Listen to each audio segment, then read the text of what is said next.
কবিতা আমার বহুকালের প্রেয়সী। বোধহয় যখন আমার রথির মতো বয়স ছিল তখন থেকে আমার সঙ্গে বাগদত্তা হয়েছিল। তখন থেকে আমাদের পুকুরের ধারের বটের তলা, বাড়ির ভিতরের বাগান, বাড়ির ভিতরের একতলার অনাবিষ্কৃত ঘরগুলো এবং সমস্ত বাহিরের জগৎ এবং দাসীদের মুখের সমস্ত রূপকথা ও ছড়াগুলো আমার মনের মধ্যে ভারী একটা মায়া জগৎ তৈরি করছিল। তখনকার সেই আবছায়া অপূর্ব মনের ভাব প্রকাশ করা ভারী শক্ত, কিন্তু এ পর্যন্ত বেশ বলতে পারি কবি কল্পনার সঙ্গে তখন থেকেই মালা বদল হয়ে গিয়েছিল। কিন্তু ও মেয়েটি পহেমন্ত নয়, তা স্বীকার করতে হয়। আর যাই হোক, সৌভাগ্য নিয়ে আসেন না, সুখ দেন না বলতে পারিনি, কিন্তু স্বস্তির সঙ্গে কোনো সম্পর্ক নেই।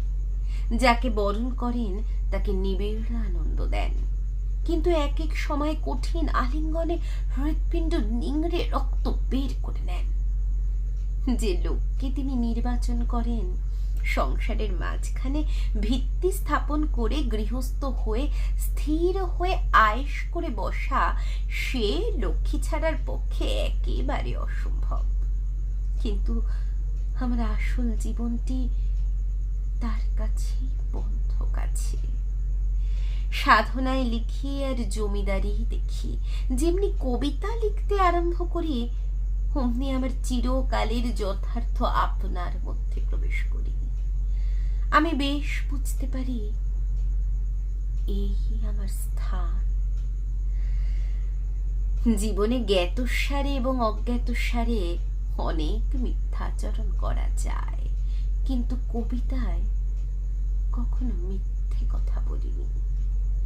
সেই আমার জীবনের সমস্ত গভীর সত্যের একমাত্র আশ্রয়স্থল। সত্যি জীবনে জ্ঞাতসারে কিংবা অজ্ঞাতসারে হয়তো অনেক মিথ্যাচরণ করা যায়, কিন্তু আমরা যারা কবিতাকে ভালোবাসি কবিতায় কখনো মিথ্যে কথা বলিনি। কবিগুরুর জন্মদিন আজ আমাদের বাঙালির কাছে এক বিশেষ দিন। সেই দিনে কবিগুরুর লেখা এই চিঠি আমার তরফ থেকে রইল আমার সমস্ত কবিতা প্রেমী মানুষদের জন্য। সকলে ভালো থাকুন, কবিতায় থাকুন, সংস্কৃতিতে থাকুন। নমস্কার।